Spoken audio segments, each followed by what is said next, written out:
여기 보면 이제 라틴 문학이 나오는데요. 라틴 문학은 그렇게 볼 건 없어요. 그냥 쭉 읽어보시면 돼요. 그래서 그리스 문학의 영향을 받았다 정도만 이제 기억을 해주시면 되고요. 그 다음에 이제 거기 밑에 이제 그 이 사상과 역사 부분에서 좀 보면 그 두 번째 단락부터 볼게요. 자, 역사 소설과 관련돼서 보면요.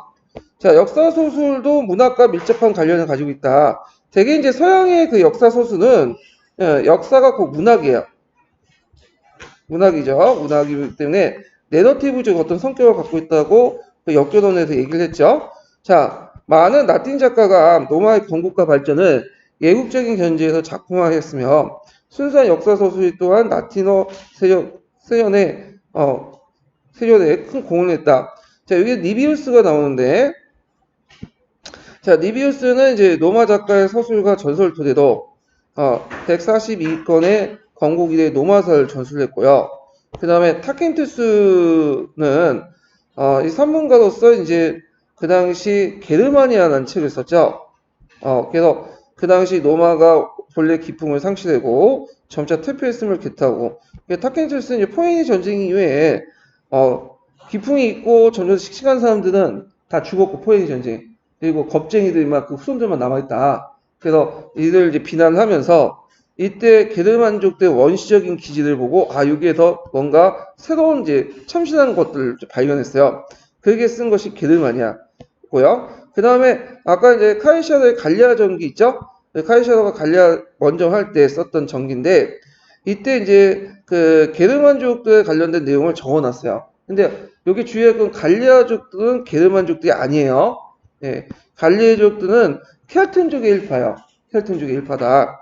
자, 이 밖에 이제 타켄투스에게는 제정 초기에 역사의 소설, 역사, 연대기 이런 작품도 있었고요. 그 다음에 폴리비우스가 있는데 폴리비우스는 원래 그리스 귀족 출신이에요. 그러다가 이제 전쟁 때 잡혀서 노예가 됐던 사람이에요. 근데 그 당시에 로마의 노예들은 그 육체 노동을 하는 노예도 있지만 그 옆에 이제 있어서 그 귀족 옆에서 이제 보좌관 하거나 그 다음에 또 뭐 가해 교사를 하는 그런 노예들도 있었거든요. 아마 그쪽에 일을 한 것 같아. 자, 그래도 이 사람은 왜 그리스와 카르투가 몰락을 했는가? 그리고 로마가 왜 팽창했는가? 그래서 이 로마의 흥기를 세계사적 관점에서 서술했어요. 세계사적 관점에서. 그래서 이제 그 당시 그 나름대로 의미가 있다. 그래서 아까 얘기한 것처럼 이 사람은 이제 뭘 강조했죠? 교훈적 역사관. 그 다음에 교훈적 역사관이 나오면 항상 뭐와 연결 순환사관. 그러니까 모르시면 교훈적 역사관, 순환사관 이 두 가지만 쓰면 돼요. 키워드. 자, 그 다음에 이제 포르투갈어는 비교 영웅전, 그리스 영웅과 로마 영웅을 서로 비교해서 이제 이런 것들 쓰고요. 그 외에는 뭐 볼 필요 없어요. 그냥 넘어갈게요. 자, 법 볼게요. 예전에 법인이 게르만법하고 이제 비교해서 한번 시험 문제 나왔거든요. 게르만법 관련된 내용은 이제 나중에 좀 중세시대 때 한번 더 보기도 하고 여기 로마법만 보고 넘어갈게요. 자, 로마법은 로마의 가장 위대한 문화적 유산이다. 로마인들은 일찍이 기원전 5세기에 시위법을 비롯해서 니키니우스법, 호르테시우스법 등 일반적 소송만이 아니라 국제에 관련된까지 법으로 규제하고 확정되었다. 자, 이러한 법들은 도시국가로서의 로마 시민에 관련된 말하자면 시민법이었다. 그러다 로마가 이제 점차 세계적인 제국으로 선장함에 따라 시민법만으로 불충분하게 됐다. 세계 국가의 질서 있게 통치하려면 시민법을 넘어서 여러 민족들에게 좀 통용될 수 있는 보편적 법이 죠 이게 만민법이죠. 자, 그 다음에 이제 그 밑에 보면 이제 그 뭐와 관련된 내용이 있냐면 시민법과 만민법의 어떤 법원, 이게 법의 구성원들이 이제 쭉 나와요. 자, 그래서 이제 그 내용을 보면 법을 다루는 간직이 법무관이죠. 이 법무관의 어떤 판례, 그 외에도 이제 어떤 새로운 사건이나 사례 이런 것도 이제 법이 될 수 있고요. 그 다음에 그 외에 이제 원료나 민의 결정, 향기 칙령, 법무관의 훈령, 그 다음에 이런 것도 다 법이 될 수 있어. 그래서 이런 것들이 로마법을 좀 더 풍부하게 만들었다. 그리고 더 나아가서 시민법에서 만민법으로 발전될 수 있었다. 이렇게 기억을 해주시면 되고요. 자, 이러한 로마법의 발전을 통해서 로마의 법관이나 법률가들은 집요할 만큼 형평의 원리를 강조했다. 아까 얘기한 것처럼 이제 노마법에서 제일 강조하는 것이 형평이죠. 이거는 지금 상당히 중요해. 지금도 뭐 법 앞에서 모든 사람이 평등하잖아요. 물론 실제 그렇지는 않지만, 그렇지만 이제 형식적으로 형평의 원리를 강조했다. 정건대 시대 때는 형평에 주게 아니라 불평등이 주죠. 네, 근데 이게 상당히 의미가 있다는 거. 그리고 그리하여 그들은 현실적 법을 초월한 현실의 법을 가능케 하는 보편적 법이 기본 원리가 있다. 그래서 실정법을 초월해서 실정법의 어떤 근거가 되는 어떤 법. 이게 뭘까요? 자연법이죠. 예, 자연법 사상이죠. 자, 그래서 자연법 사상의 기원은 어디에서 출발하죠? 스토아과에서 출발하죠.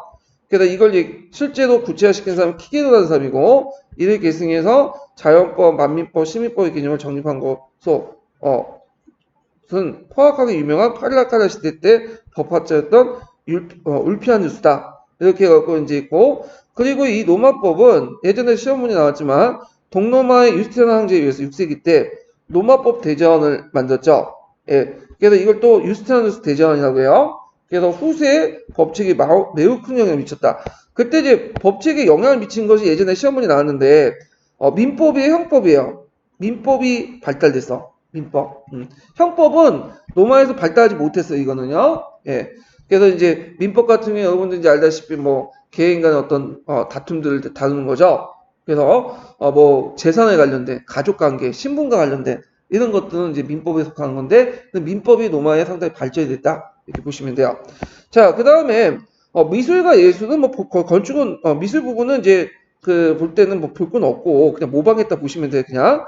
그래서 건축 같은 게 아까처럼 그 코린도식 열주라든지 그다음 에트루리아에서 영향받는 아치형 이런 것들 열주는 이렇게 막 기둥이 있는 거고 아치는 이렇게 있는 거죠. 예. 그래가지고 이제 여기 문 앞에 들어가거나 이제 이런 식으로 해갖고 아치형으로 이렇게 돼 있다. 자, 그 다음에 이제 대표적인 이제 쭉 있는데 뭐 판타움이 있고 로마 시대 때 판타움은 로마의 여러 신들을 뭐냐면 섬기는 장소예요. 유명해.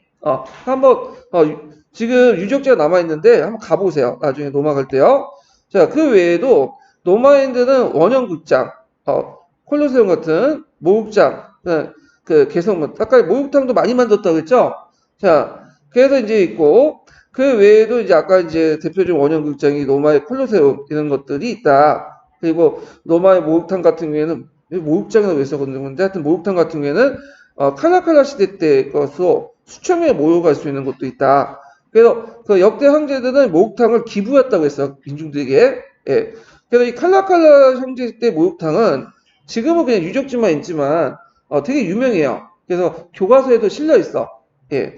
그래서 이제 이런 것들 그 외에도 이제 토목도 되게 발달됐죠. 그래서 이제 여기 보면 뭐 군사도로, 교당, 그다음 수도 이런 것들 있고 그다음 로마인들은 뭐가 이제 콘크리트 기법도 발견됐다. 이 콘크리트 기법 아까 설명했는데 콘크리트 기법이 중세 시대 때는 잊혀졌어요. 그러다가 이제 르네상스 이후에 다시 사용하기 시작해. 지금도 사용하고 있잖아요. 그래서 최초로 콘크리트 기법을 만들었던 것이 로마인이었다. 이렇게 이제 보시면 돼요. 자, 그러면 로마의 이제 종교와 기독교를 보자. 로마의 종교와 기독교는 일단 시험 문제 나왔어요. 그리고 한 번 이제 더 나올 가능성이 있어요. 이제 한참 됐기 때문에 객관식 문제 나왔고 주관식 문제 때 한 번 나왔고 그렇기 때문에 나올 때가 됐어요. 네. 그러면 로마의 이제 그 종교 관련된 부분을 들어가기 전에 잠깐 이제 정리를 좀 해볼게요. 자, 로마는 공화정과 제정 초기 때는 자연 종교적 정통신들을 주로 이제 했어요. 특히 이제 로마에도 잘 믿었던 종교가 뭐냐면 그 그리스 신이에요. 그리스 신. 그 그리스 신을 라틴화 시켜가지고 믿었던 거야. 라틴화. 그래가지고 이제 그리스 신을 라틴화 시켜가지고 이렇게 믿었죠. 그래서 뭐 제우스를 뭐 주피터를 믿든지 그 다음에 디오니소스를 뭐 바카스를 믿든지 이런 식으로 해가지고 라틴화 시켜서 믿겼다. 자, 그런데 이제 여기에 이제 제정 후기에 들어가면 제정 시기에 들어가면 이제 황제 숭배 사상이 등장해요. 황제 숭배 사상 같은 황제를 일종의 신처럼 이렇게 모시는 거거든요. 신. 그래서 이제 신처럼 모시는 건데 이거는 로마 정통이 아니라 이거는 동방에 들어왔죠. 오리엔트. 오리엔트는 보는 황제 같은 사람 신격화 시키잖아요. 그런 거에 이제 영향을 받았다. 자, 제정 시기 때 종교 볼게요. 제정 시기 때는 여러 종교들이 동방으로 들어와요. 일단. 그래서 이제, 왜냐면, 정치나 사회가 혼란해지니까 사람들이 그때 혼란해지면 이제 뭘 찾죠? 종교를 찾죠. 종교를. 그래서 뭐 사주를 찾거나, 그래서 세상이 평온하고 악기 탕탕하면 사주 같은 거 안 믿죠. 예, 종교나. 근데 이제 종교를 찾고 동방에 여러 이제 뭐냐면 사상들이 들어오고 종교들이 들어오고 그래서 그 종교가 상당히 다양해져. 그래서 동방 종교들이 많이 들어오는데 자 여기 보면 디오니소스는 엄밀히 말하면 동방 종교는 아니지만 일단은 뭐 그리스에 들어왔기 때문에 동쪽에 들어왔기 때문에 지고 있는 것 같고 자 오리엔테 비종교 그 다음에 이 비종교는 뭐냐면 비밀스럽게 의식을 만들어갖고 한 종교들이 있어요. 신비한 그런 것들. 그 다음에 이제 뭐 소아샤 키베라, 뭐 이집트 이시스, 특히 이시스 여신상은 이제 그 여자들한테 인기가 많았다고 하고요. 동방에서 또 들어온 게 미트라교예요. 이 미트라교는 페르시아인들이 믿었던 종교예요. 태양을 숭배하는 종교죠. 그래서 남성과 군인들에게 영향을 주고 후대 기독교에도 영향을 줘요. 이게 미트라가 기독교와 마찬가지 일신교적 어떤 특징을 갖고 있거든요. 태양 숭배. 그래서 이제 미트라 탄생이 12월 25일이에요. 근데 이제 원래 이제 12월 25일인데 그 12월 25일날 가면 맨날 그 교회는 안 가고 미트라 그 교회 가니까 안 되겠다. 기독교 교회에서 미트라 탄신일을 일종 예수 탄신일로 만들었죠. 그래서 성경책 보면 예수님에 대한 내용이 없어요. 예수님에 대한 이제 며칠날 태어나는 거. 이거 나중에 만들어진 거야. 나중에. 예. 그래서 그런 것들 이제 같이 기억을 해두시면 되고요. 잠깐만요.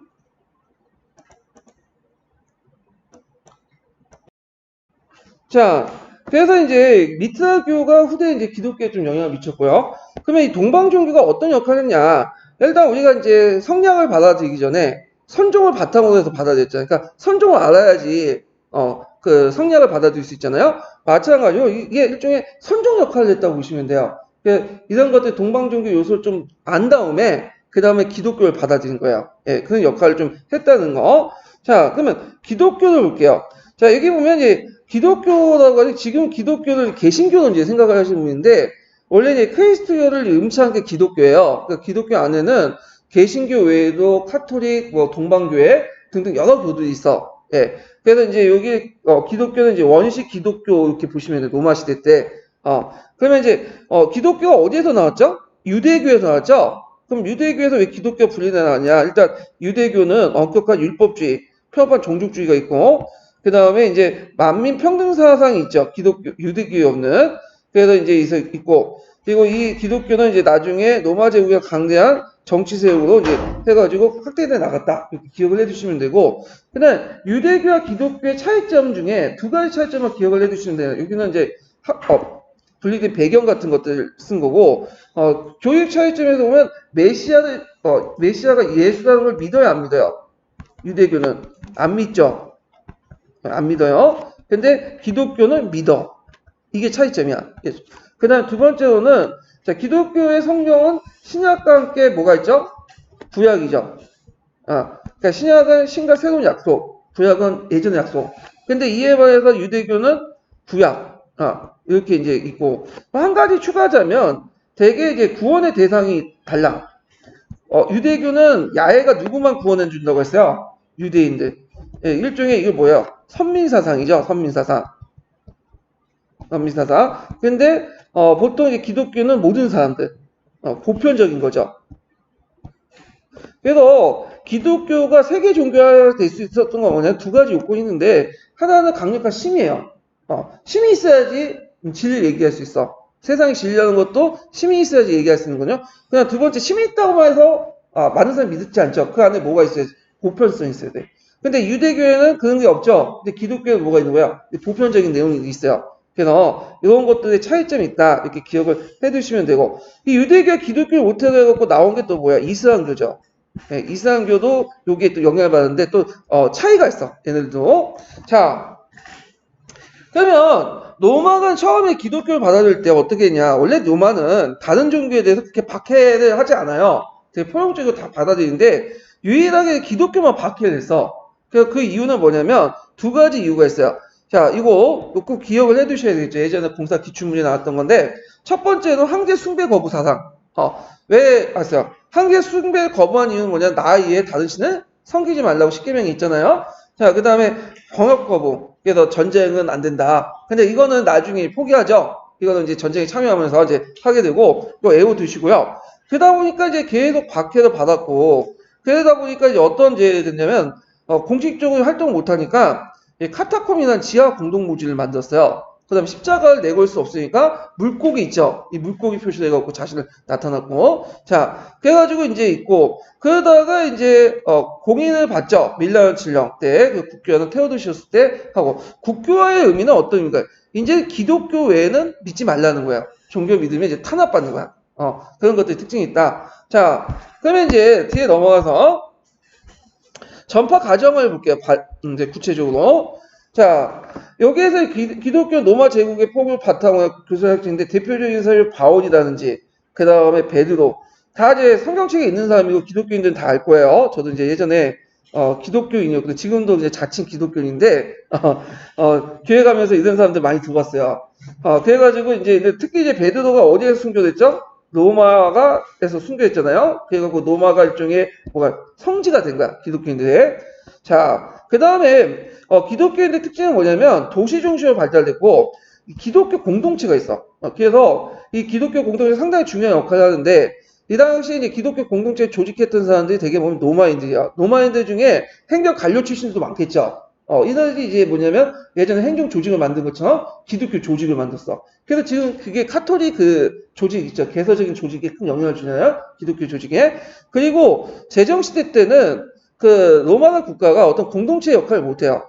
뭐 국민을 보호해주고 그런 역할을 못하니까 그 역할을 누가 해주냐면 이 기독교 공동체가 대신해 주는 거야. 그러면서 이 기독교 공동체 중심에서 로마가 기독교를 그렇게 타협하는데도 불구하고 이제 확산되기 시작한 거죠. 자, 박해를 보면 자, 그 유명한 네로의 박해가 있고 뭐 데키우스의 박해가 있는데 제일 이제 중요한 박해는 디오클라티우스 황제 때 박해. 이게 이제 시험문이 나왔는데 잠깐 언급됐는데 디오클라티우스는 앞에서 말한 것처럼 자신을 신적화시키려고 했죠. 다른 황제도 그렇지만 더 신적화시키려고 했고 그러다 보니까 자신에 대한 숭배를 강요해요. 근데 숭배 거부한 사람이 누구야? 기독교인이죠. 거기다가 또 이 사람은 어떤 생각을 갖고 있냐면 지금 로마가 위기에 처해 있는 거는 정통신들의 분노 때문이다. 그럼 왜 정통신이 분노냐? 자, 기독교인들은 정통신을 안 믿고 지들만의 신을 믿는다는 거야. 그래갖고 그것 때문에 열받아갖고 지금 로마에 여러 가지 뭐냐면 압박을 주고 있다. 게르만 침입이라든지 천재지변. 그래서 얘네들 이제 탄압을 해야겠다. 그래서 이제 조치를 취하죠. 교인의 집회를 금지하고 교회와 집회를 파괴하고 성경과 제사를 인도 및 소각을 하고 신자로부터 모든 간직을 박탈하고 자유민의 경우에 법의 복을 박탈한다. 법의 복을 박탈한 건 얘 주교 상관없다는 거야. 예. 그래서 최근에 엽기적인 살인 사건이 일어났죠. 그래서 이렇게 엽기적인 살인 사건을 당해도 상관없다. 이런 것들이야. 그래서 이제 얘네들이 뭐냐면 배교를 안 하면 잡아다가 콜로세움에다가 던졌죠. 호랑이나 뭐 맹수의 밥, 대도. 그래갖고 이제 그걸 보고 많은 사람들이 킥킥대고 웃잖아요. 근데 내 생각에는 디오클라티우스가 진짜 잘못된 것 같아, 그거는. 왜? 콜로세움에 던져주면서 얘네들 보여줬잖아. 사람들 대부분 욕하겠죠. 근데 이 노이즈 마케팅에서 이렇게 하다 보면 사람들이 관심을 갖게 돼요. 몰랐던 사람도 알게 되는 거야. 그 중에, 물론 앞에서는 웃지만 속으로는 그들의 신이 어떻게 뛰어나게 저렇게 맹수 앞에서 불법하지 않겠냐. 궁금을 갖잖아요. 그러면서 1, 2%가 뭐야? 거기 들어간다고. 그러면 사람들이 또 믿게 돼요. 예. 그러다 보면 이제 어떻게 돼? 점점 커지는 거지. 그러니까 이제 디오클라티우스가 기독교를 죽이려면 아니 무시를 했어야 돼. 아니 존재감 없이. 근데 좀 정책이 잘못된 것 같아. 예. 자, 하여튼 그래가지고 기독교 세력이 커지니까 이제 콘스탄티누스 대제 때 이제 밀라노 칠령을 공포하죠. 그래서 신앙의 자유를 주고 기독교인의 법적 권리를 줘요. 그래서 이제 고회를 조직한 권리를 파는데 여기 주의할 건 그 교회가 예전에 조직된 권리가 없었냐? 조직하지 아니죠. 예전부터 있었는데 공식화 시켰다 보시면 돼요. 그 다음에 예전에 제했던 문제가 뭐냐면 몰수한 재산들이 많아. 기독교인들이 뭐 몰수를 많이 당했어. 그러니까 왜냐면 이단이니까 이게 불법 집단이니까. 그래서 몰수한 재산을 기독교에 복귀시킨다. 이런 것들인데 이건 우리나라와 좀 비슷한 거 있어요. 예전에 동학교들이 탄압받을 때 동학교들 교조 신호운동을 펼쳤잖아요. 공인받으려고. 그 중에 뭐냐면 교조에 대한 신호운동도 있지만 제일 중요한 게 경제적인 원인도 있어요. 왜냐면 그 탄광오리들이 관리들이 동학교도가 불법 집단이니까 재산을 많이 몰수해. 그러니까 이거 재산 몰수 방기하기 위해서 이제 공인화시키려고 했던 것도 있어요.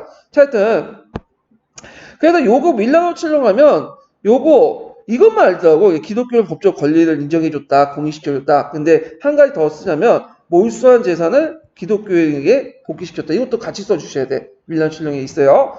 근데 이제 기독교 안에서 논쟁이 생겼죠. 이게 무슨 논쟁이에요? 그 예술을 어떻게 볼 것이냐. 예술. 이거는 이단설과 뒤에 있는 내용인데, 자, 예술을 인성과 신성 중에 어디를 강조할 것이냐. 이런 것들 논쟁들이 생기죠. 그리고 이제 이렇게 그래서 이제 이거는 뒤에도 좀 자세한 내용이 있지만 거기에 그를 둘러싸고 이제 뭐냐 동방교회 안에서 여러 논쟁 중이 있는데 그 중에 아리우스파하고 아타나시우스파의 논쟁이 있죠. 그래서 아리우스파는 예수를 어디만 봐요? 인성만 보죠. 그렇기 때문에 얘는 인간이다. 신이 아니다. 그렇기 때문에 예수는 하나님이 파견한 뭐다? 그냥 선교자에 불과하다. 뭐하고 비슷해요? 나중에 이슬람교하고 비슷하죠. 그러니까 이슬람교 아리우스파는 그냥 믿는 신의 명칭만 다를 뿐이지 어떻게 해요? 비슷비슷해. 그래서 나중에 이제 아리우스파 신자들이 이슬람교 많이 개종을 하거든요. 자, 그런데 이제 아타나시우스파는 예수는 하나님이다. 하나님이고, 그리고 예수는 하나님의 모습을 띠면서 인간의 모습을 띠고 있기 때문에 인성과 신성이 같이 있다. 이렇게 주장을 해요. 그러면서 더 나아가서 뭘 주장하죠? 삼위일체설을 주장하죠. 삼위일체설. 삼위일체설 여러분 교회 다니시는 분들 알고 성부, 성자, 성령은 하나다. 왜냐하면 그 교회에 보면 성부도 있고 성자도 있고 성령이 나오는데 십계명은 나 이외에 다른 신이 없다고 했잖아. 해석이 불가능한 거야. 그러니까 이제 아리우스파는 성부와 성자의 관계를 끊어버린 거고 성자는 신이 아니다. 이런 식으로 해석할 뿐이고 이에 반해서 이제 예수는 다시 그 아타나시우스파는 성부가 성자가 되고 예수 그 인간의 모습 그 성령이 됐다. 그런 식으로 설명을 한 거지. 그러니까 자웅동체라고 보시면 돼요. 마리아에 잉태한 성령도 하나님이고 거기에 태어난 예수도 하나님이다. 좀 이해를 못하는데 일단 그렇다고 봐요. 신은 뭐 논리로 따질 수 없는 부분이니까. 자, 그래서 이제 니케아 공예에서는 아리우스파가 2단이고 2단이라는 거는 처음에는 같았지만 끝이 달라지는 게 2단이죠. 그리고 아타나시우스파는 3위일체설을 채택했다. 그러면 이 니케아 공예는 누가 소집했냐면 이 콘스탄티누스 대제가 소집했어. 일개 종교 행사에 지금 보면 그러니까 기독교 교리 문제에 문재인 대통령 와가지고 소집해갖고 지가 결정해버린 거야. 지금은 도저히 안 되는데 그럼 왜 콘스탄티누스가 니케아 공예를 열고 그 부분에 대해서 직접적으로 해서 결정했냐? 왜냐하면 콘스탄티누스는 기독교색을 이용해가지고 자신의 정치 세력을 삼으려고 했어요. 근데 기독교가 분열되면 어떻게 됐어요? 안 되겠죠. 그러니까 직접 개입을 하게 된 거야. 자, 결국에는 이제 이 아리우스파는 이단으로 배척받아서 어디로 갔죠? 게르만족들에게 전파되죠. 그래서 이 게르만족들이 많이 믿게 되고 이 아타나시우스파는 정통 교리가 돼요. 그래서 지금 우리가 믿고 있는 카톨릭이라든지 개신교라든지 뭐 이런 등등의 종교들은 기본적으로 아타나시우스파 교리를 따르고 있는 거야. 예. 물론 그 안에서도 미세한 차이가 있긴 있지만 자, 그 다음에 이제 테오도시우스 때 국제화됐고 국교화됐고 자, 로마 정부가 이제 교회 지원의 결과를 보면 일단은 세력이 확대되고 대중화되고요. 교회 세력이 확대되죠. 이제 예전부터 이제 그 불법화될 때도 확대됐는데 이제 공인화되니까 뭐야? 더 확산되는 거죠. 자, 그 다음에 로마 같은 게 이제 그 기독교는 로마의 영향을 받아 교회 조직이 상당히 발달됐어요. 상당히 체계적인 위기화된 조직을 갖고 있고 그다음에 로마에 큰 5개 교회가 있죠. 이거 좀 외워두세요. 로마, 안티오크, 알렉산드리아, 예루살렘, 콘스탄티노플. 그 중에 로마는 이제 나중에 카톨릭 교회가 되는 거고요.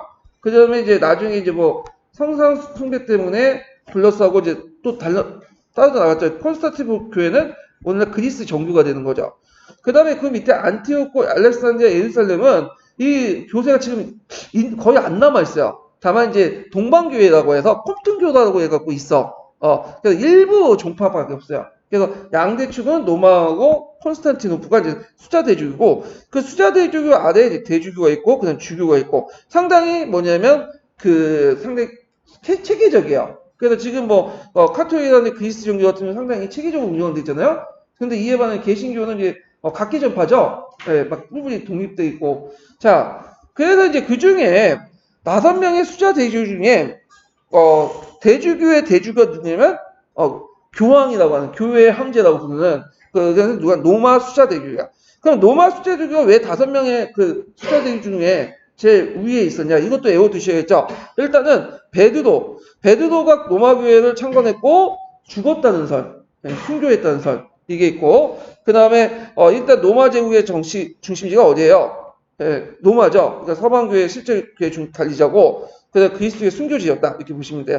근데 원래 처음부터 로마가 기독교 호위적이었던 건 아니에요. 그 서양사 그 강의에 보면 기독교가 발달된 지역은 이제 서노마 지역이 아니라 동로마 지역이에요 오히려. 근데 이제 점점 이제 공인화되고 이제 확산되면서 서노마 지역이 중심이 돼요. 로마 지역이. 자, 그 다음에 이단을 보죠. 이단. 최근에 이제 교회 내에서도 이단이 많이 나와져요. 네, 툭하면 이단하고 교회가 점점 커지면서 이제 거기서 분파가 생기기 시작해. 그리고 거기에 교리의 해석 문제를 둘러싸고 서로 간의 의견이 이제 나눠지기 시작하죠. 그러면서 이단이 이제 발생이 되는데, 자 여기에서 이제 논쟁의 특징을 보면 동방교회와 서방교회의 특징도 있어요. 동방교회 같은 경우에는 좀 철학적으로 발전돼. 여기가 좀 약간 예전부터 철학이 발달돼 있고 좀 약간 사회적인 측면이 강하잖아. 그러다 보니까 이제 그리스의 본성이 뭐냐? 신이냐, 인간이냐, 신성 강조한 사람, 인성 강조한 사람, 아니면 신성과 인성이 동시에 있다. 이런 것들. 그 다음에 그리스 성부가 예수 그리스도를 어떻게 했냐? 그냥 인간을 보냈다. 예수는 인성이기 때문에, 인간이기 때문에 하나의 대지에 불과하다. 아니다. 성부가 다른 모습으로 뭐냐면 육체의 모습을 띄워가지고 다시 태어났다. 뭐 이런 식의 이제 문제점이 일어나고, 서방교회는 구원의 문제야. 누가 구원을 받을 것인가? 그래서 뭐 배교자들이 나중에 또 이제 와서 또 다시 들어오면 구원의 대상이 되냐? 뭐 이런 식의 문제들. 그래서 되게 요쪽은 철학적인 데문에서 요쪽은 실제로 정치적 문제에 관심이 있어요. 실질적인. 그러니까 한국의 그 기독교는 어디에 가까울까요? 동방의 서방이에요. 서방에 가까워요. 그래서 교리를 따진 사람은 원래 없더라고. 그래서 예술, 천국, 불신, 지옥만 따지고 그러더라고요. 예술을 믿어야지 천국 간다. 이런 식으로 이제 논제인데, 되게 보면 이제 기복적 성격이 강하기 때문에 서방교회적 성격이 강해요. 자, 그러면 당연히 얘네들의 논쟁점이 다르니까 얘네들의 논쟁적 방향도 다르겠죠. 그러면 이제 중에 동방교회 논쟁점이 좀 보면, 아까 얘기한 것처럼 제일 중요한 게 아리우스파와 무슨 파요? 아타나시우파 논쟁이야. 그래서 이제 아리우스파는 성번안설을 이제 그와 아버지의 신, 아들의 신, 그리스 신의 신성을 격화시켰다. 그래서 성변화설이라는 것은 아까 이제 그 아버지의 신 하나님이 육체의 탈을 쓰고 아들의 신으로 나타난 걸 얘기하는 거죠. 이걸 부정한 거야. 그리고 이제 이에 대해서 이제 그 아타나시우파는 그 아리우스파의 주장을 뭘로 삼위일체설로 주장해서 반박을 하죠. 이런 식으로 이제 얘기를 해요. 자, 그래서 이제 만약에 이 논제가 그대로 놔둘 경우에는 아까 제국도 분열될 수 있고, 그다음 자신의 어떤 그 기반을 삼을 수도 없잖아. 그러니까 이제 황제가 직접 간섭을 해가지고 그냥 이 문제를 해결했어. 그래서 이제 그날 아리우스파 이단원하고 아타나시파를 그 정통을 해갖고 하고, 아리우스파는 이제 게르만에 전파되기 시작하죠. 자, 그 다음에 이제 여기 보면 그노시스파라고 해서 이제 성적인 영적인 세계와 악한 물질 세계 구분해서 영지의 신을 도달할 수 있다. 등등등. 이것도 하나 일종의 이단인데, 이거 왜 저도 이건 자세히 설명 못 드리겠어요. 이게 얘네들의 그 서양사 개론에 가끔 나와있던 문제에서, 그러니까 그노시스파가 있다. 그노시스파가 이런 것들이 있었다는 것만 좀 기억을 해두시면 될 것 같아요. 자, 그 다음에 또 하나의 동방교의 논쟁점 중에 인성과 신성을 어떻게 볼 것이냐. 이걸 가지고 논쟁을 또 보여.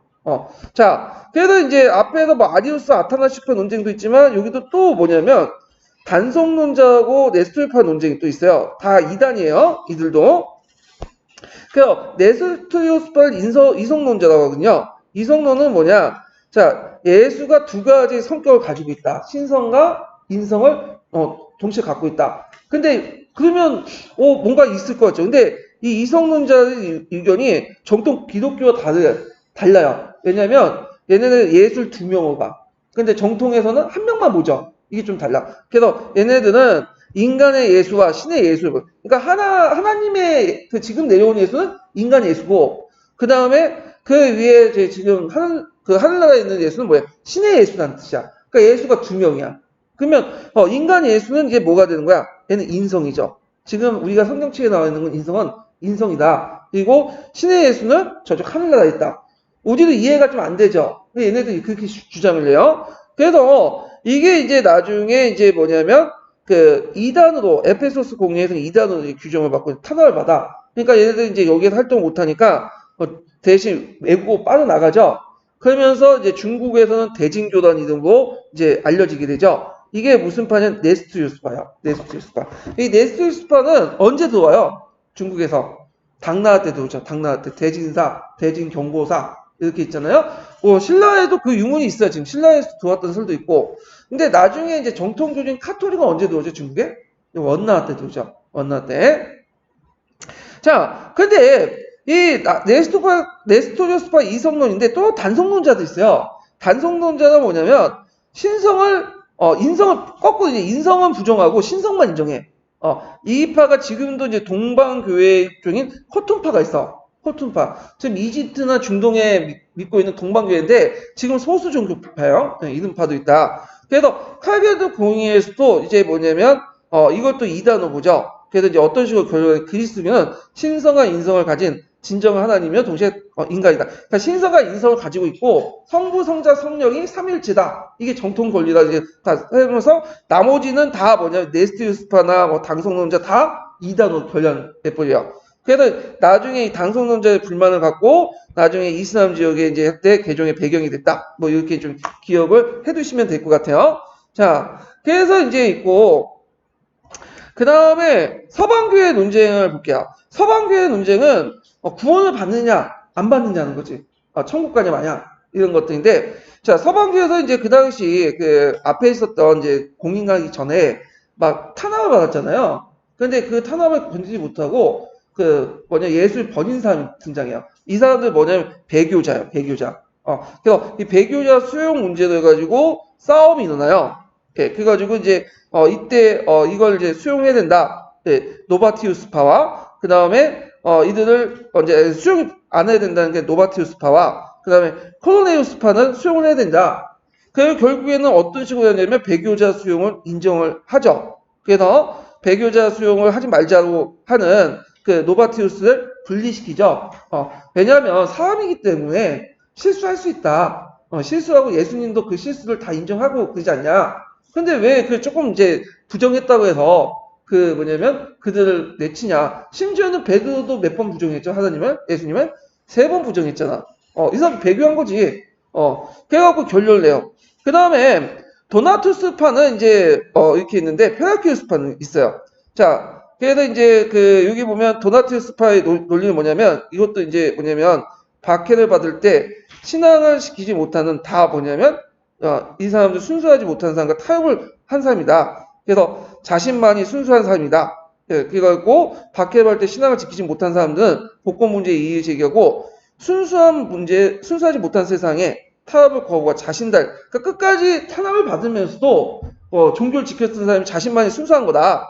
이런 식으로 해가지고 이제 뭐냐면 주장을 하죠. 그래서 그 당시 배교자들이 만약에 다시 성직자가 돼갖고 세례를 주면 이건 순수하지 못한 사람들에게 받은 거기 때문에 그냥 이거는 무효다. 이런 식으로 주장을 했던 사람이 또 도나투스파예요. 이 다음에 이제 이것도 일종의 뭐예요?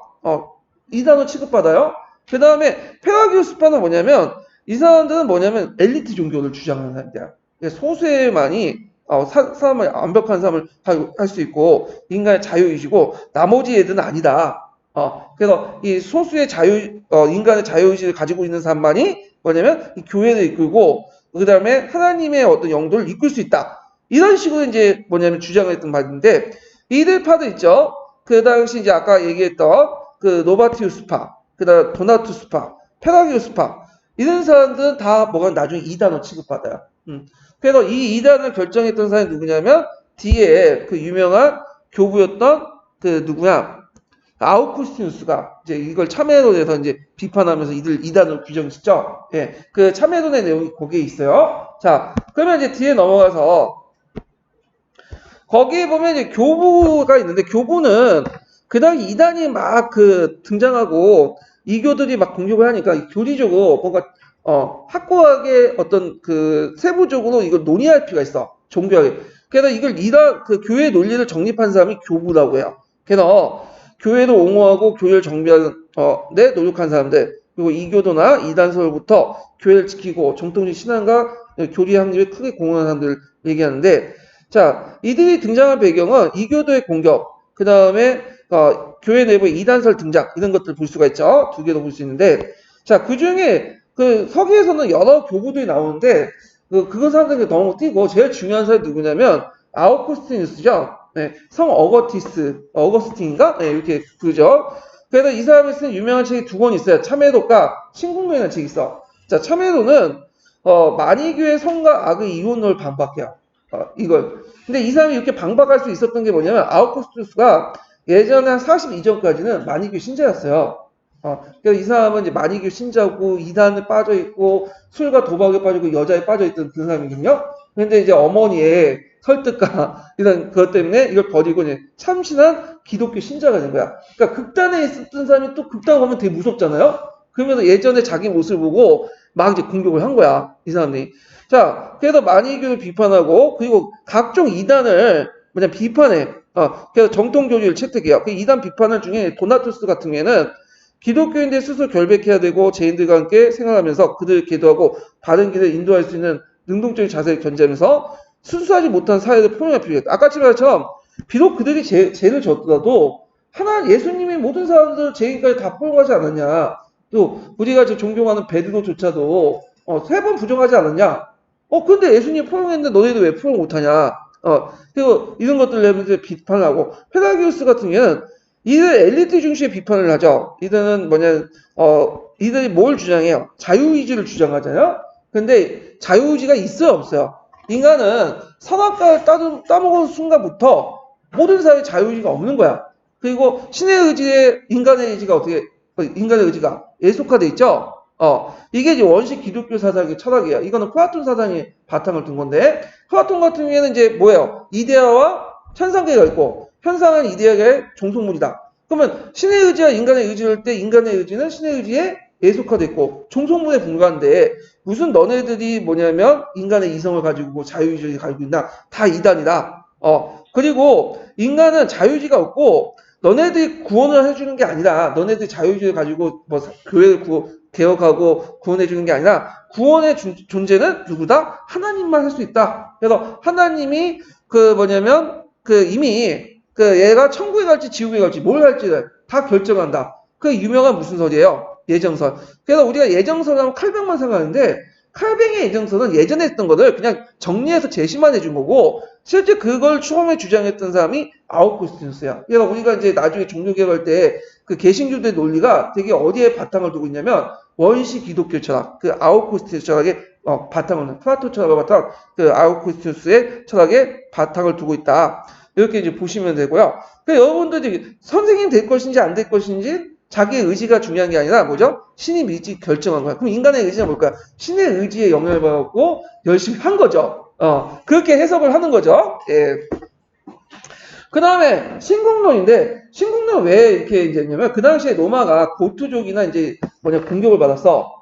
그래가지고 이제 이교도들이 막 로마를 비판하는 거야. 그러니까 기독교를 너네들 신 믿으면 이렇게 로마가 부강하고 번성할 텐데 지금 뭐냐? 게르만족 때 공격을 받고 이 꼴이 뭐냐? 너네들 신이 존재하냐?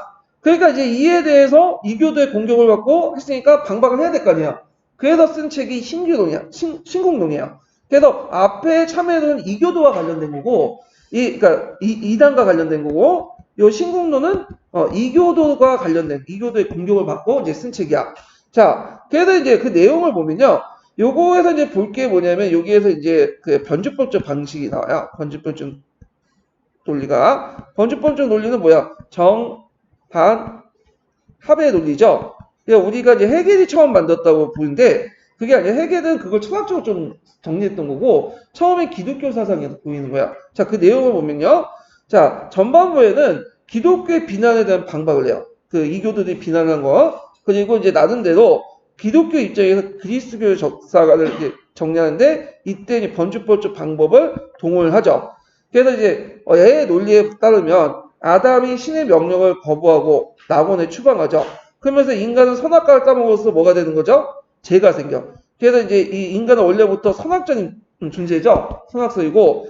근데 누가 이게 출현됐어? 기독교 그 그리스도가 출현되면서 십자가에 목을 박혀갖고 피를 흘리면서 우리는 구원을 받는 거죠. 그래서 이제 구제의 계기가 됐고 그 후에도 신의 나라와 신을 거부한 나라들이 계속 싸우게 돼. 신의 나라와 신의 거부는 근데 최후의 심판 때 결국에 신의 나라를 따르는 사람들이 뭐냐면 승리할 것이다. 근데 이 노마라는 나라는 이건 신의 나라가 아니야. 인간이 만든 나라지. 그러니까 뭐 인간이 만든 나라가 뭐 망하든 말든 그 신의 나라하고 상관없다. 이런 논리를 하죠. 그럼 여기에서 뭐가 비슷하다면 자 일단은 신의 나라가 있고 그 다음에 신의 나라와 지상의 나라가 투쟁을 하잖아요. 신의 거부가 지상의 나라 결국엔 신의 나라로 이긴다. 방, 합의 논리가 나오죠. 자, 그리고 약간 뭐가 비슷하냐면, 조러스트가 좀 비슷하다 느낌 드지 않아요? 조러스트 뭐예요? 선과 악의 신이 있고, 선의 신이 따른 사람, 아우라 마지다를 따른 사람, 아리만을 따른 사람과 싸우다가, 저기 누가 이겨? 아우라 마지다를 따른 사람이 이기죠? 그래서 이들은 구원을 받는다. 그 논리 구조가 비슷하죠. 그래서 이게 아마, 이 아우구스티누스가 예전에 젊었을 때, 마니교나 뭐 조화식이 심취된 적이 있었거든. 알게 모르게 이게 영향을 받은 것 같아. 물론 부정은 하고 있지만. 자, 그래서 요 그 신공론에서 볼 수 있는 게 뭐냐면 예전에는 역사가 이렇게 순환된다고 생각하죠.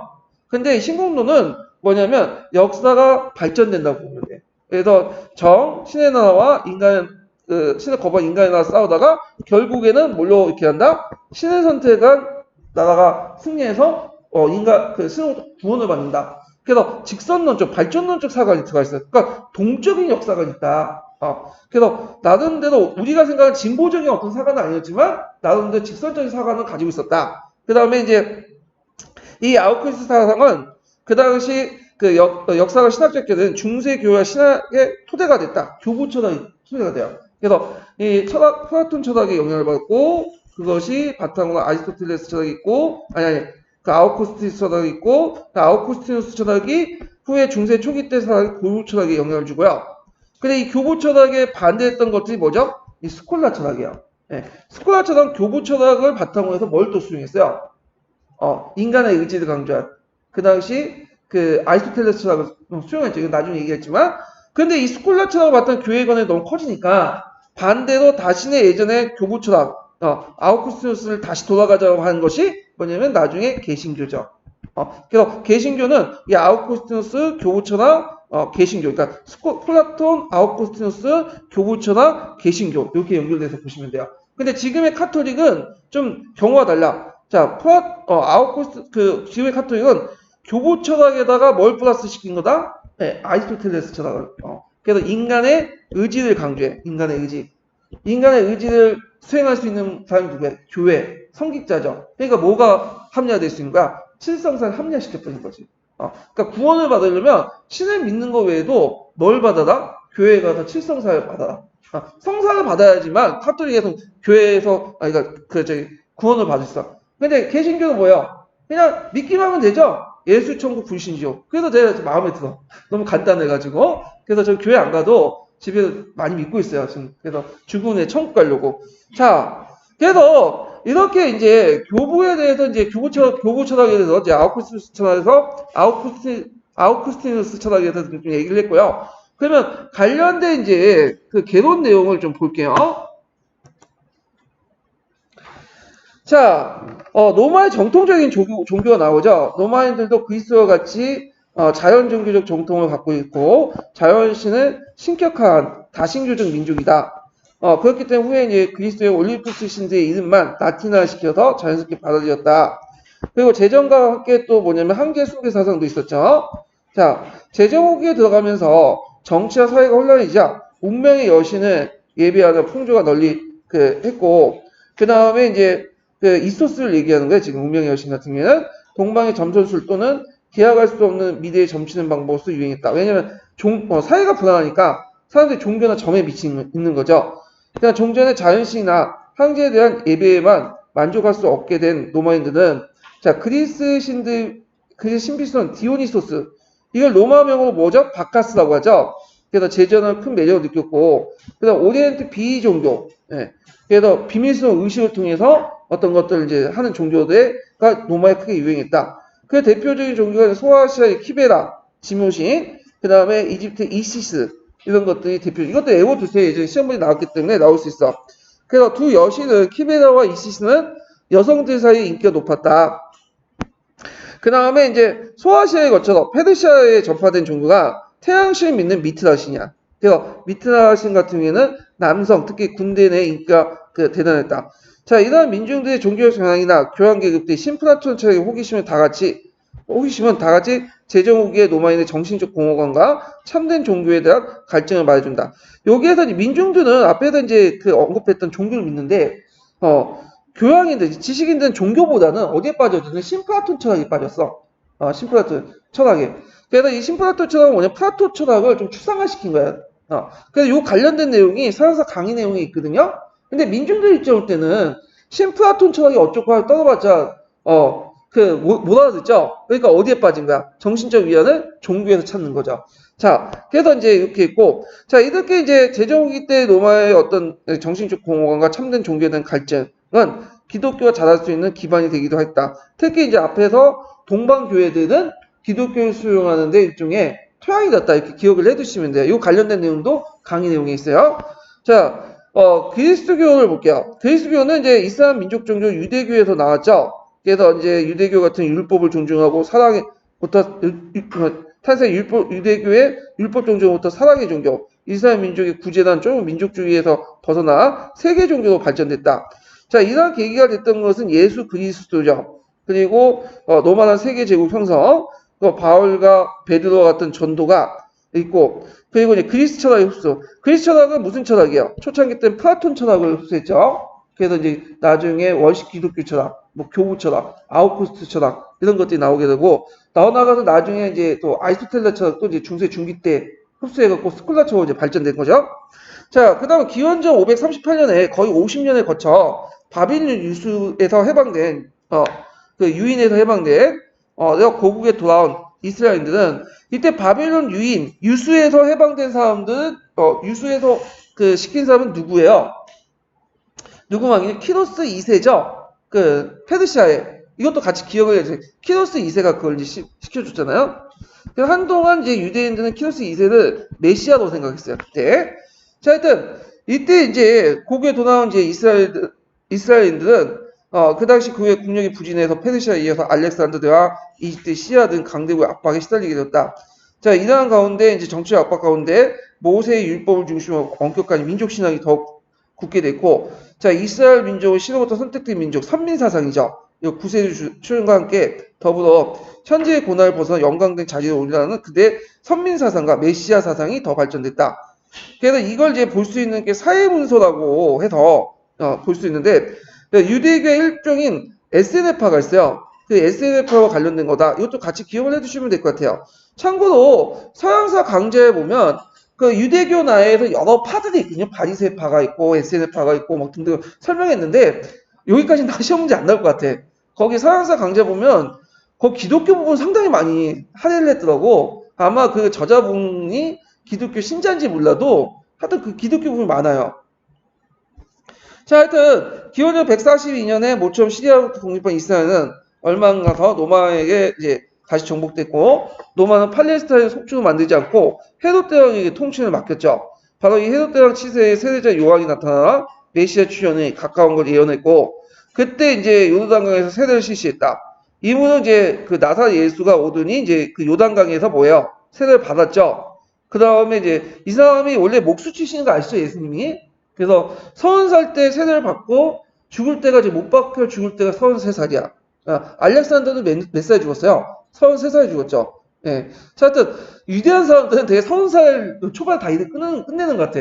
자, 그래가지고, 그때 이제 예수가 설교를 하면서, 이게 이제 논리 자체가 유대교의 테두리에 벗어난 거야. 그러다 보니까 많은 이제 유대교 정통 교리학자로부터 그냥 비난을 받게 되죠.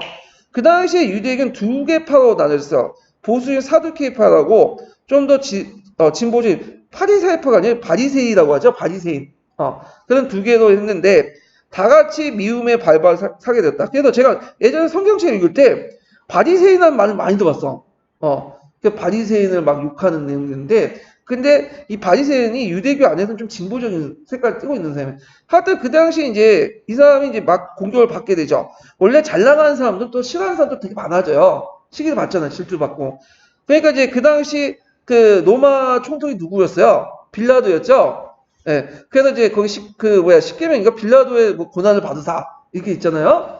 그래서 빌라도한테 이제 빌라도는 원래 그 예수를 살려주려고 했는데 그 당시 유대인들이 와가지고 하는 말이 예수는 지금 새로운 국가를 만들려고 했다. 로마 황제를 배신해가고 반란을 일으킨다. 그러니까 빌라도가 그냥 놔줄 수 없죠. 그러니까 이 사람을 십자가에 못 박혀 죽였죠.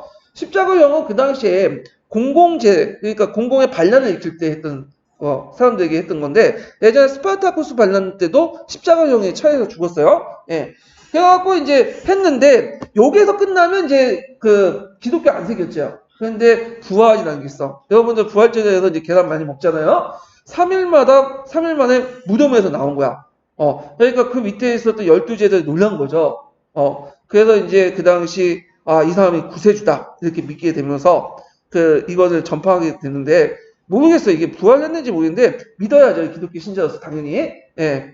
자, 하여튼 안 믿어도 돼요. 기독교 신자 아닌 사람은. 예. 자, 그 다음에 이제 하여튼 이스라엘 민족에서 벗어나서 그 당시 이제 세계 종교 바뀌게 되는데 그때 그 12제자 중에 제일 유명한 사람이 누구냐면 그 12제자 그 밑에 이제 바울이라는 사람이 있어. 바울은 그 당시 이 사람도 원래는 이제 기독교를 별로 안 좋아했어요. 탄압을 하고 다녔는데 어느 날 이제 장님이 된 거야. 장님이 되고 나서 갑자기 목소리가 들리는 거지. 야, 바울아, 너는 왜 날 탄압하냐? 하니까 이게 눈을 깨고 나서 예, 알겠습니다 하면서 눈을 껐죠. 원래 사울이라고 이제 이름하는데 이름을 바울로 고쳐서 이때부터 뭐냐면 완전 기독교 신자로 돌변해. 원래 극자와 부부가 통하잖아요. 예, 극단적인 사람들이 통하는데 그래서 이때부터 이제 뭐냐면 온갖 어려움과 박해를 무릅쓰고 소아시아, 마케도니아, 그리스를 돌아다니면서 전도를 하게 되고 서한을 통해서 그 신자도 고무하고 그래서 이제 종전에 유대교나 이런 것들 범위를 넘어서 이 세계 종교화 시키는데 큰 공헌을 했다. 바울이. 그래서 바울과 관련돼서 그 신약성경 보면 그 나와 있어요. 이런 것들. 자, 그 다음에 이제 바울을 이제 사도의 손에 들게 되고 그 다음에 이제 그 61년경에 로마에서 이뤘다. 그리고 나서 이제 그때 베드로라는 사람 있죠. 바울과 함께 베드로는 이제 그 당시 도망쳤죠. 그 예수가 잡히니까 그때 이제 너 예수 제자냐? 하니까 예수 3번 부정했던 사람이잖아요. 그래서 나중에 후회하고 나서 이제 로마에 가서 포교 활동했는데 그때 네로의 박해를 받고 시생이 됐다.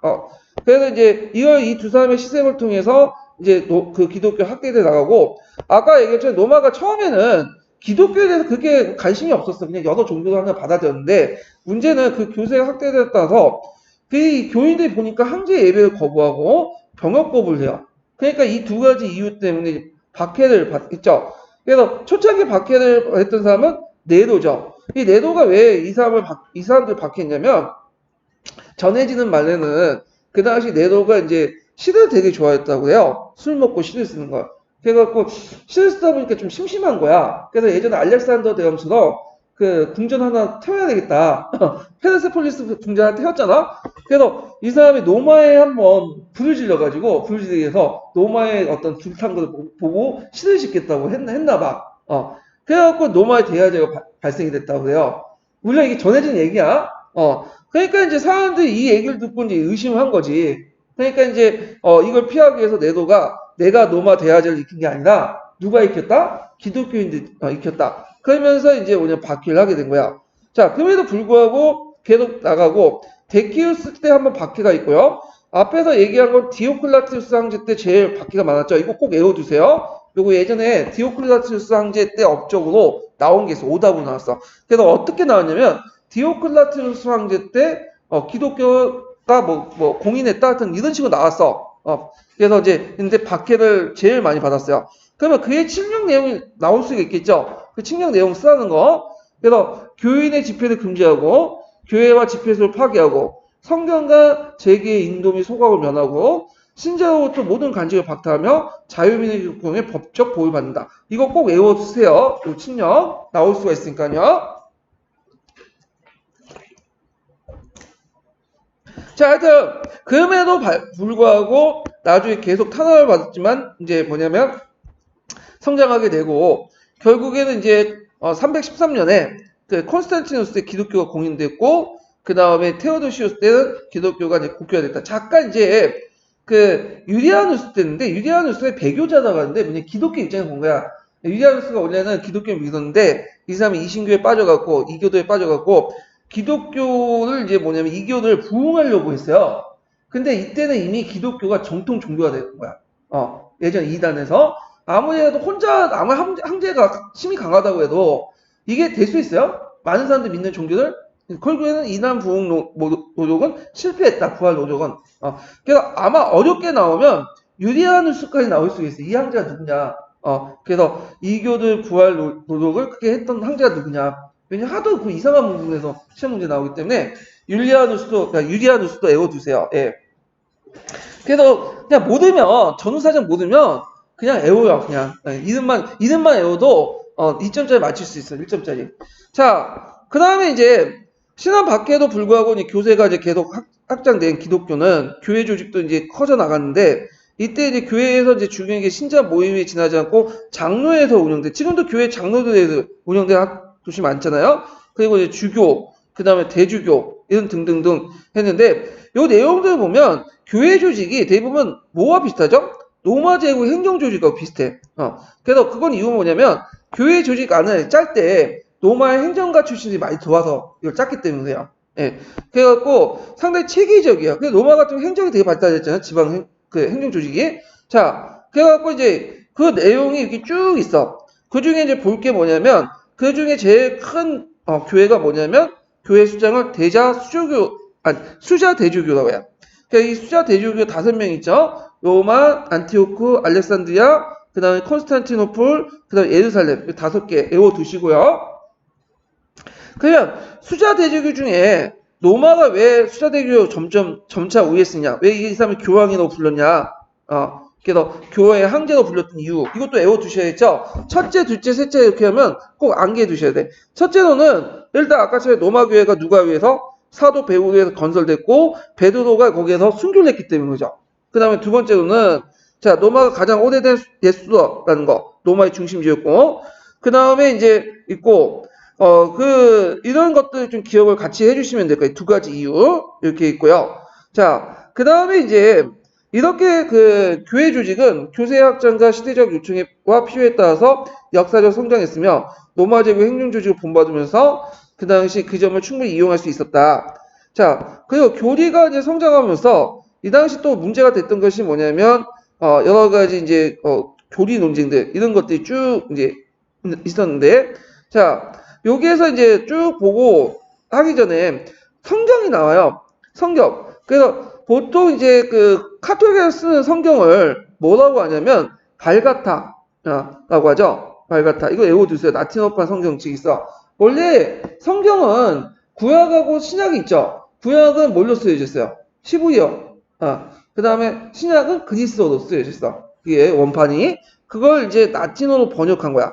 그래서 발가타 또 이는 불가타라고 또 읽어요. 네, 불가타, 발가타 이렇게 있는데 지금의 그 개신교 그 성경 있죠? 개신교 성경하고 비슷하지만 좀 틀린 게 있어요. 왜냐면 그게 좀 약간 교회 입장에서 좀 약간 의역하는 부분이 많아. 이 개신교 성경하고. 그 다음에 또 개신교에 없는 장들이 몇 개 있어요. 좀 달라 그 내용이. 그래서 이게 너무 교회 중심으로 의역을 많이 하다 보니까 이걸 좀 직역을 해야 되겠다. 그래서 이제 뭐 에라스무스나 후에 이제 종교개혁하는 사람들이 이제 원본을 보고 이제 번역을 하잖아요.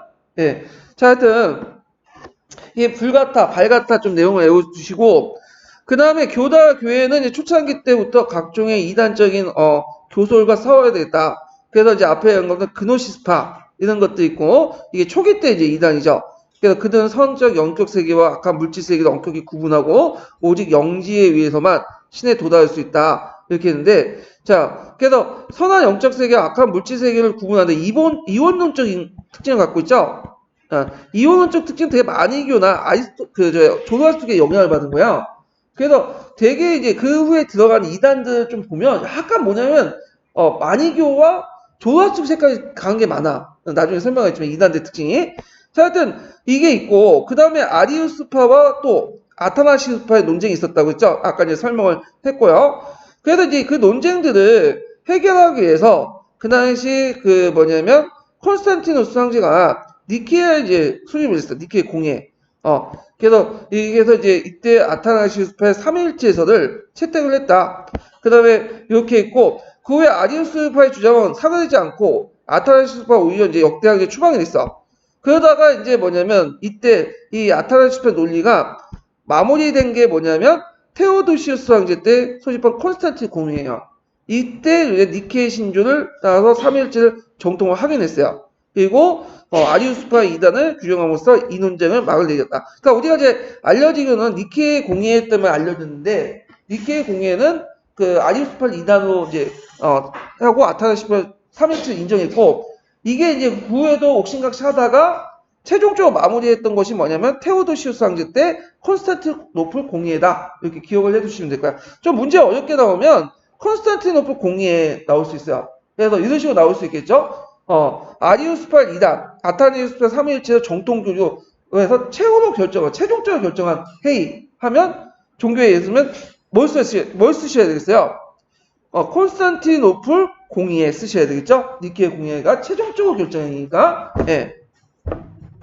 자, 그 다음에 밑에 보면 또 이제 내용이 나오는데 로마교회에 대한 가장 큰 위험이 됐던 아리우스파가 제거된 후에 기독교의 신성과 인간성에 대한 논쟁이 사라지지 않았다. 그래서 이제 그 당시 그 알렉산드리아 신학자들은 그리스도의 신성을 강조하고 이와 대립적으로 아티오크 주교의 네스토르스와 그 추종자는 인간성을 강조했다. 그 네스토르스가 아까 전에 설명했죠? 예술 두 명으로 나눴죠. 신의 예수와 인간 예수로 나누고 지금의 예수는 뭐예요? 인간 예수죠. 내려온 예수는. 자, 그래서 이제 그 이단서는 에페소스와 그 다음에 칼고토의 공예에서 부정됐다. 예. 그러니까 요 두 개 공예도 좀 외워두시면 되겠어요. 에페소스와 칼고토. 이렇게. 예. 그래갖고 이제 근데 요 이러한 이단서를 쓰면 이 이단서는 뭘까요? 이거 네스토유스파와 그 다음에 또 그리스 신성론을 강조하는 사람들 뭐라고 하죠? 단성론자라고 하죠? 단성론자. 네스토유스파와 단성론자 이렇게 두 가지 쓰시면 되겠죠? 그래서 네스토유스파와 단성론자를 2단어 처결한 회의는 에페소스와 수스와 켈케돈 그 종교회의다 이렇게 쓰시면 되고요. 자, 교부를 보죠. 교부. 자, 그리스도의 전파에 따라 이교도의 공격은 물론이고 교회 내부에서도 여러 이단설이 나타나겠다. 밖으로부터 공격에 대한 교회를 지키고, 그러니까 이교도에 대한 교회를 지키고 안으로는 이단설을 물리치면서 정통적인 신앙과 교류를 다듬고 확립시키는 일은 그리 쉬운 논쟁이 아니었다. 자, 오늘날 제3자 입장에 볼 때는 대단하지 않게 보이는 신앙 논쟁도 사실은 교회의 사회에 걸린 논쟁이었다. 해가지고 이제 이런 교리 논쟁에서 이제 정통적 교리를 지키려고 했던 사람이 누구다? 교부라고 불렸던 사람들이죠. 그래서 이제 이 교부 철학이 이제 등장을 하게 되는데 이 교부 철학자들 되게 많아요. 그래서 뭐 오리게네스도 있고 그 다음에 성 시에노미오스도 있고 등등 있는데 이런 사람들 그냥 쭉 보세요. 이런 게 있구나. 그래서 이제 뒤에 넘어가서 제일 중요한 사람이 누구냐면 성 아우구스티누스예요. 성 어거스틴이라고 하는 사람이죠. 예. 자, 성 아우구스티누스인데 그는 북아프리카 출신이어서 그 유명한 참회단에 의해서 그 당시 이 참회라는 거는 이제 말 자체가 젊었을 때 방자한 생활을 후회하면서 나오는데 마음을 가다듬으면서 쓴 책이야. 참회하면서. 그래서 이제 그때 젊어서 진리탐구와 세속적 향락의 두 갈래 길에서 방황하다가 회심해서 밀라노에서 그 성 암브로시우스부터 세를 받고 후에 북아프리카 10호 주교가 되었다. 그래서 주교 재임 30년간 아우구스티누스는 이교와 이단의 사설과 싸우면서 교회를 지키기 위해서 그의 학식과 덕망 그리고 그 당시 그 실천을 경주하였다. 그는 자신의 젊었을 때 한때 발을 드러났던 안희교의 성과 악에 대해서는 이원론을 반박하고 그 다음에 그 보에테리아 출신의 페라기우스 같은 경우에는 이제 인간의 자유의지를 강조하죠. 소수의 엘리트가 자유의지를 가지고 있다. 이걸 또 뭐냐면 구제 신의 은총이 필요 없다면서 주장을 하고요. 그 다음에 디오클라티누스 대회 박해 때 일부 성직자들이 순교를 택하지 않고 저리들 이제 굳힌 사람들 있죠. 배교자들 어떻게 처리할 것을 가지고 이제 그 뭐냐면 도나스투파가 이제 등장했는데 이들파의 특징이 뭐라고 했어요? 그들이 이제 성직자의 집중한 성사는 무효다. 그래서 이제 그들은 콘스탄티누스 때 이단을 규정해 탄압을 받았으나 아직 명맥을 유지하고 있었다. 아우구스티누스도 이들과 싸워야 되는데 아우구스티누스 말년에 게르만족의 침입으로써 이제 제국 전체가 어수선해지기 시작됐다. 그래갖고 이제 있고, 그거에 대한 이제 방박은 여기도 있지만 서양사 강의에도 있어요. 네, 그래서 제가 이제 교재에 실어놓은 거는 서양사 강의 내용도 같이 적어놓은 거예요. 예. 또 한편으로는 이단에 대한 싸움뿐만 아니라 이교도에 대한 싸움도 같이 해야 되겠죠. 그래서 아까 얘기한 것처럼 이제 고토족이 노마를 약탈했어요. 그래서 이걸 보고 이제 노마인들이 이제 비난을 하죠. 우리가 이제 정통적인 교회의 신을 버리고 저 기독교를 믿었기 때문에 다 그렇다. 그러니까 이제 이해 방박으로 쓴 책이 아우구스티누스의 신공논이야. 그래서 이제 이 부분에 이 비난이 근거 없음을 공표하고 후반부에는 나름대로 기독교적 역사관을 이제 제시를 했어요. 이 기독교 역사관을 보면, 자, 아우구스티누스에 보면 인류의 역사는 신의 섭리에 의해서 일어난 가지면 신의 의지가 개입된 거죠. 신의 의지. 그러면 인간의 의지는 인정해야 안 해요? 인정 안 해죠. 모두 신의 의지에 따라 역사하심을 따라서 일어난 거야. 그 성경책에 나와 있잖아요. 자, 그래서 인간의 시초인 아담이 신의 명을 거부하고 낙원에 추방했어. 이거는 이제 이때부터 인간의 자유의지가 소실되고 인간은 악한 존재가 빠져지죠. 그리고 인간은 제일 많은 역사는 기독교의 추억을 통해서 구원을 받게 되죠. 그리고 그 후에도 신을 받던 신의 나라와 신을 거부한 지상의 나라가 싸우게 돼요. 그리고 최후의 심판에 나타나는 신의 나라의 승리에서 인류 역사가 막을 내린다. 그래서 천이 처음에 있으면 끝이 있는 거죠. 기독교에 보면 처음은 어디에서 시작하죠? 창세기에서 시작하죠. 근데 끝은 어디에서 시작해? 요한계시록에서 시작하죠. 그래서 요한계시록에 거기 보면 최후의 심판의 모습이 등장하잖아요. 네. 그래서 이 최후의 심판의 과정을 이렇게 신의 나라와 지상의 나라의 대립투쟁으로 보고 이것을 뭐냐면 순환적인 게 아니라 직선적으로 보고 이걸 정반합의 원리로서 설명했다. 그래서 나름대로 의미가 있는 거예요. 자, 그리스의 로마의 고대 사관은 역사는 되풀이된 순환상 일반적이었으며 고대 역사관은 이러한 되풀이된 역사의 의미를 발견하지 못하고 있었다.